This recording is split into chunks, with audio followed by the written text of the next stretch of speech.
భారతదేశం అంధకారంలో ఉందని ఒక చెప్పులు కుట్టుకునే ఆయనకి భారం కలిగింది. చెప్పులు కుట్టుకునే ఆయనకి భారం కలిగితే 1793 సంవత్సరం నవంబర్ 11వ తారీఖున భారతదేశంలో అడుగు పెట్టాడు ఆయన. భారతదేశానికి రావడానికి 4 నెలల పడవ ప్రయాణం పట్టింది. ఆ 4 నెలల్లో బెంగాలీ భాష చదవటం, బెంగాలీ భాష రాయటం, బెంగాలీ భాషలో మాట్లాడటం నేర్చుకున్నాడు. భారతదేశంలో అడుగు పెట్టినప్పుడు భారతీయ భాష మాట్లాడాడు. 36 సంవత్సరాలు భారతదేశంలో ఉండి 44 భాషలు నేర్చుకున్నాడు.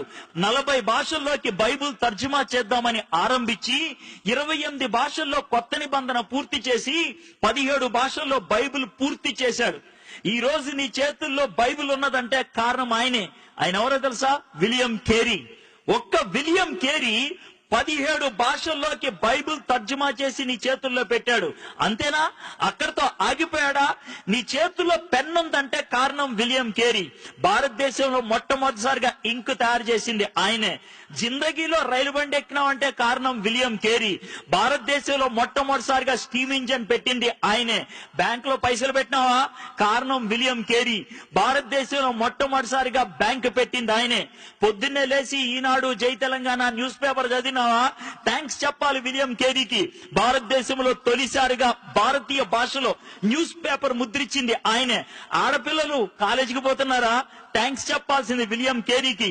భారతదేశంలో ఆడవాళ్ళ కోసం మొదటిసారిగా కాలేజీ పెట్టింది ఆయనే. మీ తాతయ్య చచ్చిపోయిన తర్వాత కూడా అమ్మమ్మ బతికుందా? థ్యాంక్స్ చెప్పాలి విలియం కేరీకి. సతీ అనే దాన్ని అంతమొందిచ్చింది ఆయనే. ఒక్కడు చేసింది ఇదంతా. ఆయన ఈ లోకానికి వచ్చి చేసినప్పుడు ఆయనకి పెద్ద వెల్కమ్ పార్టీ ఇచ్చారనుకున్నారా? లేదు. ఆయన జీవితంలో జరిగిన ఒక్క సన్నివేశం చెప్తే ఆయన ఎంత సాక్రిఫైస్ చేశారో అర్థమవుతుంది. కలకత్తాలో ఆయనకు ఒక చిన్న ప్రింటింగ్ ప్రెస్ ఉండేది. 236 పేజీలు బెంగాలీ డిక్షనరీని ఆ రోజే ముద్రించి కట్ల కట్లగా నిలబెట్టి మిగిలిన పేజీలు ముద్రిద్దాం అనుకునే లోపల ఇంటి దగ్గర నుంచి ఒక పనోడు పరిగెట్టుకుంటా వచ్చాడు. వచ్చి, సార్ మీ భార్యకి పిచ్చి ఎక్కిందంట. ఎందుకు ఎక్కిందో తెలుసా? భార్యకి పిచ్చి. వాళ్ళ కొడుకు చచ్చిపోయాడు. కొడుకు చచ్చిపోయినప్పుడు పాతి పెట్టడానికి ఎవరు రాకపోతే విలియం కేరీ ఒక్కడే శవాన్ని తీసుకెళ్లి పాతి పెట్టొచ్చాడు.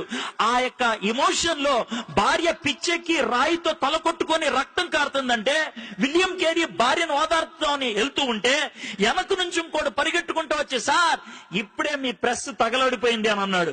వెనక్కెళ్లాలో ముందుకెళ్లాలో తెలియకుండా సతమతమయ్యాడు విలియం కేరీ.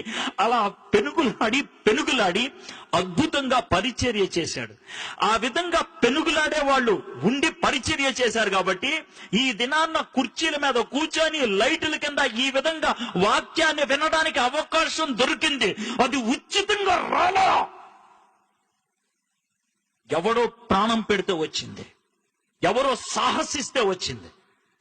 దేవుడు నేర్పించే పాఠం ఏంటి తెలుసా? నువ్వు నాకు చెందిన వ్యక్తివి అని చెప్తావా? నన్ను నువ్వు దేవుడు అని పిలుస్తావా? యేసయ్య అంటున్న మాట ఇది. మీలో నన్ను ఎవరైనా గురువు అని పిలవదలుచుకుంటే, నా శిష్యులు అవ్వాలి అనుకుంటే గుర్తుపెట్టుకోండి, ఒకటే ఒక కండిషన్. మిమ్మల్ని మీరు కాదనుకోవాలా, మీ సిలువెత్తి నన్ను వెంబడించాలా. సిలువెత్తి వెంబడించడం అంటే గోల్డెన్ క్రాస్ మెల్ల వేసుకొని రావటం కాదు. సస్తే పాతి పెట్టడానికి రెడీ అయ్యే సమాధి పెట్టిని తీసుకొని రావడం, చావటానికి తెగించడం. హలో, క్రైస్తవుడు అని పిలిపించుకోవాలనుకున్నట్లయితే ఆ దమ్ముండాలా.